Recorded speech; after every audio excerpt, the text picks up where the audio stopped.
घटना 1980 के जमाने की है। अलीगढ़ ITI में मेरे पिता प्रिंसिपल थे। हम लोग कैंपस के ही क्वार्टर में रहते थे। गर्मियों के दिन थे। हम लोग बाहर बरामदे में सोए हुए थे। रात के करीब 1 बजे सुपरवाइजर RK सिंह, जो सिक्योरिटी का काम भी देखते थे, मुझे जगाया और कहा कि अपने पिताजी को बुलाओ। पिताजी अंदर आंगन में सोए थे। मैंने उन्हें जगाया तो वे बाहर आए तो सिंह साहब ने बताया कि मशीन चल रही है, उसकी आवाज यहाँ तक आ रही है। पिताजी ने कहा कि 2-3 लोगों को साथ लेकर जाइए और देखिए कि वहाँ कोई है क्या। वे लोग गए और कुछ लोगों को साथ लेकर गए। काफी देर बाद लौटे और बताया कि वहाँ कोई नहीं था। मशीन अपने आप चल रही थी, उसे बंद कर दिया गया। इतना कहकर वे लोग अपने अपने घर चले गए। अभी वे लोग घर पहुंचे भी नहीं होंगे कि मशीन चलने की आवाज फिर आने लगी। पिताजी को आकर उन्होंने बताया और फिर देखने चले गए। मशीन बंद कर उन्होंने मेन स्विच ऑफ कर दिया। वर्कशॉप बंद करके पिताजी को बताकर घर चले गए।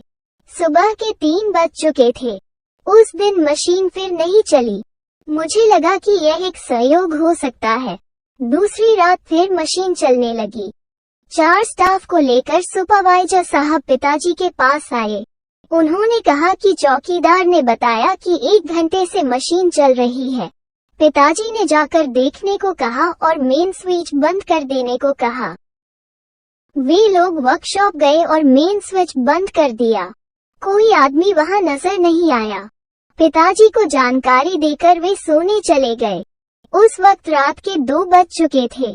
आधे घंटे बाद फिर मशीनें चलने लगी। फिर वे लोग आए और पिताजी को बताकर वर्कशॉप की ओर चल दिए।